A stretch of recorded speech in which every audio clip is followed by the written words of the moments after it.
ವರದಿಯಲ್ಲಿ ಏನಿದೆ?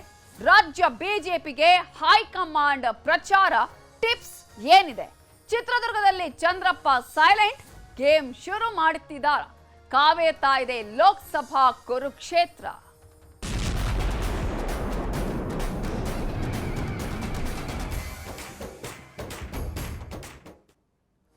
ಲೋಕಸಭಾ ಚುನಾವಣೆಯ ಬಗ್ಗೆ ಕಾಂಗ್ರೆಸ್ ಸಮೀಕ್ಷೆಯನ್ನ ಮಾಡಿದೆ. ಹಾಗಾದ್ರೆ ಕಾಂಗ್ರೆಸ್ಗೆ ಈ ಸಮೀಕ್ಷೆಯಲ್ಲಿ ಎಷ್ಟೆಷ್ಟು ಕ್ಷೇತ್ರಗಳಲ್ಲಿ ಗೆಲುವನ್ನ ಸಾಧಿಸುವಂತಹ ವರದಿ ಸಿಕ್ಕಿದೆ? ಕಾಂಗ್ರೆಸ್ಗೆ ಎಷ್ಟು ಸ್ಥಾನ? ಸರ್ವೆಯ ರಿಪೋರ್ಟ್ ನಲ್ಲಿ ಏನಿದೆ? ನ್ಯೂಸ್ 8 ನಲ್ಲಿ ಕೈ ವರದಿಯ ಎಕ್ಸ್ಕ್ಲೂಸಿವ್ ಸುದ್ದಿ. ಕಾಂಗ್ರೆಸ್ಗೆ ಎಷ್ಟು ಸ್ಥಾನ? ಸರ್ವೆಯ ರಿಪೋರ್ಟ್ ನಲ್ಲಿ ಏನಿದೆ? ನ್ಯೂಸ್ 18 ನಲ್ಲಿ ಕೈ ವರದಿಯ ಎಕ್ಸ್ಕ್ಲೂಸಿವ್ ಮಾಹಿತಿಯನ್ನ ನಿಮ್ಮ ಮುಂದೆ ಇಡ್ತಾ ಇದ್ದೀವಿ. 3 ಹಂತಗಳಲ್ಲಿ ಸರ್ವೆಯನ್ನ ಮಾಡಿಸಿದೆ ಕಾಂಗ್ರೆಸ್. ಎ, ಬಿ, ಸಿ ಈ ಕೆಟಗರಿ ಹಂತದಲ್ಲಿ ಕಾಂಗ್ರೆಸ್ ಸರ್ವೆಯನ್ನ ಮಾಡಿಸಿದೆ. ಹಾಗಾದ್ರೆ ಎ, ಬಿ, ಸಿ ಕೆಟಗರಿ ಏನೇನು? ಸರ್ವೆಯ ಆಧಾರದಲ್ಲಿ ಪ್ಲಾನ್ ಅನ್ನ ಚೇಂಜ್ ಮಾಡಲಾಗತ್ತಾ? ಈ ಎ, ಬಿ, ಸಿ ಹಂತದಲ್ಲಿ ಎ ಯಲ್ಲಿ ಗೆಲ್ಲುವಂತಹ ಸಾಧ್ಯತೆ ಇರುವಂತಹ ಕ್ಷೇತ್ರಗಳು, ಬಿ ಹಂತದಲ್ಲಿ ನಾವು ಗಮನಿಸೋದಾದ್ರೆ ಈಗಾಗಲೇ 3 ಹಂತಗಳಲ್ಲಿ ಸರ್ವೆ ಮಾಡಲಾಗಿದೆ. ಎ, ಬಿ, ಸಿ ಹೆಸರಿನಲ್ಲಿ 3 ಹಂತಗಳಲ್ಲಿ ಸರ್ವೆ ಮಾಡಿದ್ದು ಗೆಲ್ಲುವ ಸಾಧ್ಯತೆಯಲ್ಲಿ 12 ಕ್ಷೇತ್ರಗಳಿದೆ ಎ ಹಂತದಲ್ಲಿ. ಹಾಗಾದ್ರೆ ಬಿ ಹಂತ ನೆಕ್ ಟು ನೆಕ್ ಫೈಟ್ ಇರುವಂತದ್ದು, ಅದರಲ್ಲಿ 3 ರಿಂದ 5 ಕ್ಷೇತ್ರ. ಸಿ ಹಂತ ಗೆಲ್ಲಲು ಕಷ್ಟ ಇರುವಂತಹ 15 ಕ್ಷೇತ್ರಗಳು. ಹಾಗಾದ್ರೆ ಹೊಸ ರಣತಂತ್ರ ರೂಪಿಸೋದಕ್ಕೆ ಕಾಂಗ್ರೆಸ್ ಏನೆಲ್ಲ ಪ್ಲಾನ್ ಅನ್ನ ಮಾಡಿಕೊಂಡಿದೆ? ಈ ಸರ್ವೆ ಪ್ರಕಾರ ಯಾವ್ಯಾವ ಕ್ಷೇತ್ರಗಳಲ್ಲಿ ಗೆಲ್ಲುವ ಸಾಧ್ಯತೆ ಇದೆ, ಯಾವ್ಯಾವ ಕ್ಷೇತ್ರಗಳಲ್ಲಿ ನೆಕ್ ಟು ನೆಕ್ ಫೈಟ್ ಇದೆ? 15 ಕ್ಷೇತ್ರಗಳು ಸಿ ಹಂತದಲ್ಲಿರುವಂತಹ ರಿಪೋರ್ಟ್ ನಲ್ಲಿ ಗೆಲ್ಲೋದಿಕ್ಕೆ ಕಷ್ಟ ಆಗುವಂತಹ ಕ್ಷೇತ್ರಗಳು. ಹಾಗಾದ್ರೆ ಆ 15 ಕ್ಷೇತ್ರಗಳು ಯಾವ್ಯಾವುದು? ಇವೆಲ್ಲದರ ಆಧಾರದ ಮೇಲೆ ಕಾಂಗ್ರೆಸ್ನ ಹೊಸ ಪ್ಲಾನ್ ಏನಾಗಿರುತ್ತೆ? ಇವೆಲ್ಲದರ ಬಗ್ಗೆ ಡೀಟೇಲ್ಸ್ ಕೊಡೋದಕ್ಕೆ ನಮ್ಮ ಪೊಲಿಟಿಕಲ್ ಬ್ಯೂರೋ ಹೆಡ್ ಆಗಿರುವಂತಹ ಚಿದಾನಂದ ಪಟೇಲ್ ಈಗ ಫೋನ್ ಸಂಪರ್ಕದಲ್ಲಿ ಜಾಯ್ನ್ ಆಗಿದ್ದಾರೆ. Chidananda Patel, good morning. ಯುಗಾದಿ ಹಬ್ಬದ ಹಾರ್ದಿಕ ಶುಭಾಶಯಗಳು. ಈಗ ಒಂದ್ ರೀತಿಯಲ್ಲಿ ಕಾಂಗ್ರೆಸ್ ಟಾರ್ಗೆಟ್ 20 ಅನ್ನ ಇಟ್ಕೊಂಡಿದೆ, ಸಾಕಷ್ಟು ರೀತಿಯಾದಂತಹ ರಣತಂತ್ರವನ್ನ ಹೆಣಿತಾ ಇದೆ. ಸ್ಟಿಲ್ ಸರ್ವೆಯಲ್ಲಿ ಏನೆಲ್ಲ ಮಾಹಿತಿ ಸಿಕ್ಕಿದೆ? ಗೆಲ್ಲೋದಿಕ್ಕೆ ಕಷ್ಟ ಆಗಿರುವಂತಹ, ಗೆಲ್ತಾ ಇರುವಂತಹ ಆ ಕ್ಷೇತ್ರಗಳು ಯಾವ್ಯಾವುದು? ರಿಪೋರ್ಟ್ ನಲ್ಲಿ ಏನೇನು ಅಂಶಗಳು ಬಯಲಾಗಿದೆ?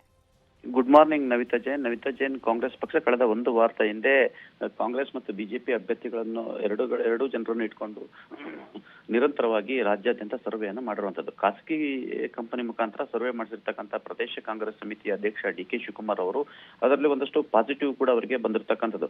ಒಟ್ಟಾರೆ ಅವರಿಗೆ ಎಲ್ಲ ಒಂದ್ ಕಡೆ ಗೆಲ್ಲುವ ಸಾಧ್ಯತೆ ಇರ್ತಕ್ಕಂಥ ಸುಮಾರು 10 ರಿಂದ 12 ಕ್ಷೇತ್ರಗಳು ಲೆಕ್ಕಾಚಾರದಲ್ಲಿ ಬಂದಿರುವಂತದ್ದು. ಉಳಿದಂತೆ 3 ರಿಂದ 4 ಕ್ಷೇತ್ರಗಳು 50% ಇರ್ತಕ್ಕಂಥ, ಅಂದ್ರೆ 50-50 ಕ್ಷೇತ್ರಗಳು. ಉಳಿದಂತ ಸುಮಾರು 13 ರಿಂದ 15 ಕ್ಷೇತ್ರಗಳು ಗೆಲ್ಲಲಿಕ್ಕೆ ಕಷ್ಟ ಅಂತೇಳಿ ರಿಪೋರ್ಟ್ ಬಂದಿರುವಂತದ್ದು. ಯಾವುದೇ ಕಾರಣ ಕೂಡ ತಾವು ಏನೇ ಪ್ರಯತ್ನ ಮಾಡಿದ್ರು ಆಗಲ್ಲ, ಆದ್ರೆ ತಾವೊಂದು ಅಟೆಂಪ್ಟ್ ಅನ್ನ ಮಾಡಬಹುದು ಅಂತ ಹೇಳಿ ರಿಪೋರ್ಟ್ ಅನ್ನು ಕೊಟ್ಟಿರುವಂತದ್ದು.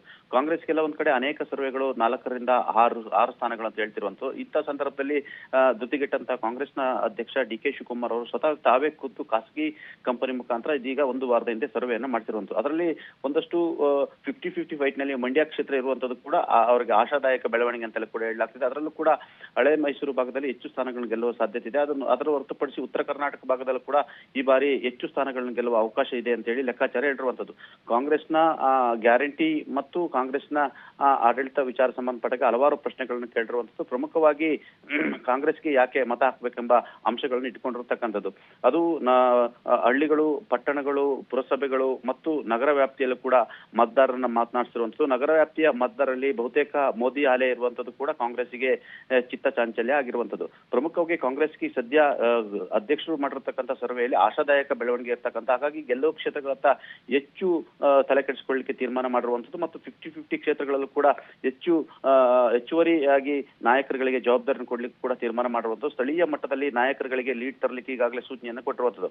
ಒಟ್ಟಾರೆ ಕಾಂಗ್ರೆಸ್ನ ಹೈಕಮಾಂಡ್ ಕರ್ನಾಟಕದಲ್ಲಿ ಸರ್ಕಾರ ಇರುವಂತದ್ದು ಮತ್ತು ಗ್ಯಾರಂಟಿ ಯೋಜನೆಯನ್ನು ತಂದಿರುವಂತದ್ದು. ಹಾಗಾಗಿ ಹೆಚ್ಚು ಸ್ಥಾನಗಳನ್ನ ಗೆಲ್ಲೇಬೇಕಂತ ಹೇಳಿ ಈಗಾಗಲೇ ಹುಕುಂ ಹೊರಡಿಸಿರುವಂತದ್ದು. ಮುಖ್ಯಮಂತ್ರಿ ಹಾಗೂ ಉಪಮುಖ್ಯಮಂತ್ರಿಗೆ ದೊಡ್ಡ ತಲೆನೋವಾಗಿ ಪರಿಣಮಿಸಿರುವಂತದ್ದು. ಇದರ ಮಧ್ಯೆ ಖಾಸಗಿ ಸರ್ವೆಗಳ ಹೊರತಾಗಿ ಕೂಡ ಸ್ವತಃ ತಾವೇ ಖುದ್ದು ಸರ್ವೆಯನ್ನು ಮಾಡಿಸಿರ್ತಕ್ಕಂಥ ಕಾಂಗ್ರೆಸ್ ಪಕ್ಷ ಈಗಾಗಲೇ 10ಕ್ಕೂ ಹೆಚ್ಚು ಸ್ಥಾನಗಳನ್ನು ಗೆಲ್ಲುವ ಸಾಧ್ಯತೆ ಇದೆ ಅಂತೇಳಿ ಅವ್ರಿಗೆ ಕೊಟ್ಟಿರ್ತಕ್ಕಂಥ ರಿಪೋರ್ಟ್ ನಲ್ಲಿ ಸಿಕ್ಕಿರುವಂತದ್ದು. ಹಾಗಾಗಿ ಗೆಲ್ಲುವ ಕ್ಷೇತ್ರಗಳನ್ನು ಯಾವುದೇ ಕಾರಣಕ್ಕೂ ಕೈ ಬಿಡಬಾರದು ಮತ್ತು ಗೆಲ್ಲುವ ಕ್ಷೇತ್ರಗಳಲ್ಲೂ ಕೂಡ ಹೆಚ್ಚು ತಲೆ ಕೆಡಿಸಿಕೊಳ್ಳಬೇಕು ಮತ್ತು 50-50 ಕ್ಷೇತ್ರಗಳಲ್ಲಿ ಹೆಚ್ಚು ತಲೆ ಕೆಡಿಸಿಕೊಳ್ಳಬೇಕೆಂಬುದ ಲೆಕ್ಕಾಚಾರ ಬಂದಿರುವಂತದ್ದು. ಕಾಂಗ್ರೆಸ್ಗೆ ಒಂದು ಆಶಾದಾಯಕ ಬೆಳವಣಿಗೆ ಅಂತ ಹೇಳಿದ್ರೆ 28 ಕ್ಷೇತ್ರದಲ್ಲಿ ಬಹುತೇಕ ಕ್ಷೇತ್ರಗಳಲ್ಲಿ ಜನರು ಭಾರತೀಯ ಜನತಾ ಪಕ್ಷ ಅನ್ನೋದಕ್ಕಿಂತಲೂ ಮೋದಿಯ ಅಲೆ ಇರ್ತಕ್ಕಂಥದ್ದು, ಮೋದಿಯ ಹೆಸರನ್ನು ಹೇಳ್ತಿರುವಂತದ್ದು. ಕೆಲವು ಕ್ಷೇತ್ರಗಳಲ್ಲಿ ಭಾರತೀಯ ಜನತಾ ಪಕ್ಷದ ಅಭ್ಯರ್ಥಿ ಹೆಸರೇ ಕೂಡ ಗೊತ್ತಿಲ್ಲದಿದ್ರು ಕೂಡ ನಾವು ಮೋದಿಗಾಗಿ ಮತ ಹಾಕ್ತೀವಿ ಅಂತಿರುವುದು ಕೂಡ ಕಾಂಗ್ರೆಸ್ಗೆ ತಲೆನೋವಾಗಿ ಪರಿಣಮಿಸಿರುವಂತದ್ದು.